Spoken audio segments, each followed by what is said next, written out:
Hi, Matt Jordan here with the Jordan team at Nova Home Loans, and I'm with Don Nichols of Canberra Realty. Don, when people go under contract to purchase the home, typically they're going to start with a home inspection. Can you give us a rundown on why that's important and some of the big aspects that are, a part of that? The biggest one is going to be the home inspection, and the biggest mistake I see people make is they're not at the home inspection. So they're not there, their realtor's not there.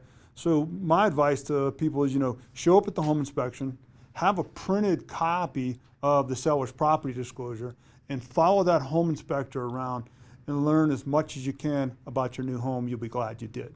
And then the second mistake I see people make, and it's a big ticket item, is they don't do a sewer inspection. Okay, so you want to hire a third-party contractor, it's going to cost you $165. They're going to stick a camera down the sewer line, and they're going to see if there's cracks, tree roots, bellies in the line. Because the last thing you want to happen is you buy your beautiful home, you move in, the sewer line backs up in your basement, you call a contractor, he tells you it's going to be $10,000, to fix the sewer line. So you definitely want to make sure you get a home inspection, make sure you're there, make sure you follow that home inspector around, and make sure you get a sewer inspection. And then the other thing I always recommend is to get a roof inspection by a roofer. Because if you can find a reputable roofing contractor, he can look at the roof, and oftentimes he's going to find things that the home inspector may have overlooked because that's his specialty. And he can oftentimes offer you a 5-year roof certification to protect you against leaks. And the other thing that I see, I still see it, can't believe we still see it, is people don't get a radon test.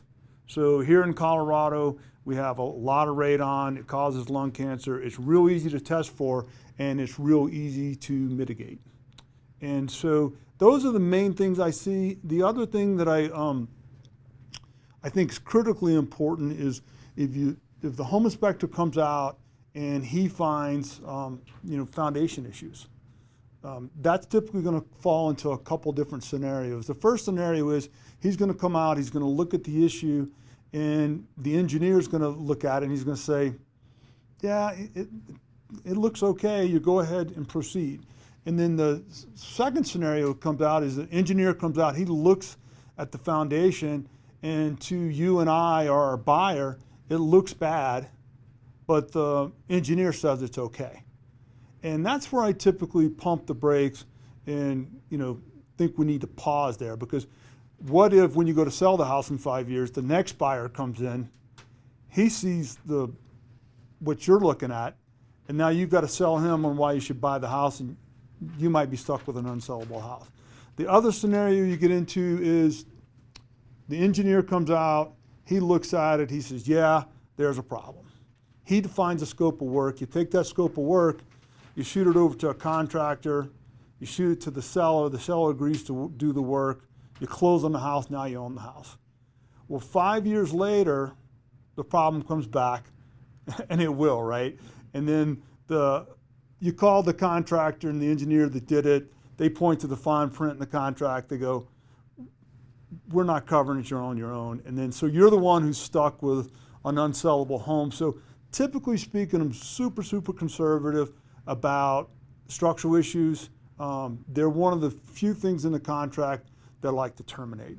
And then last thing I'm saying about the inspection is if you've got an issue and you can't quantify it, then you're probably going to need to terminate. So if you go down in the basement and there's moisture and there's mold and you smell it and you can't figure out how to get rid of it, probably a good time to terminate the contract.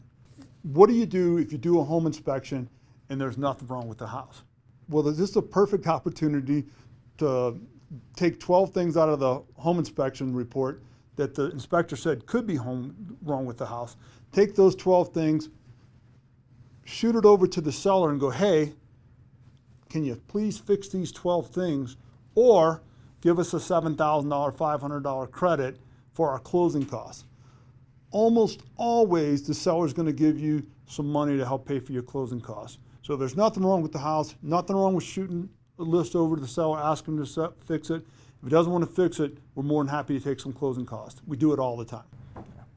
Awesome. Well, those are all great tips on inspections. So sounds like obviously very important part of the process, from just getting to know the property that you're buying, right, to making sure that you're not purchasing an extremely valuable asset that's got some major defects that could cause some problems for you down the line.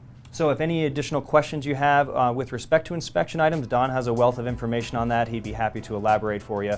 Feel free to give either one of us a shout and we'll give you some additional feedback.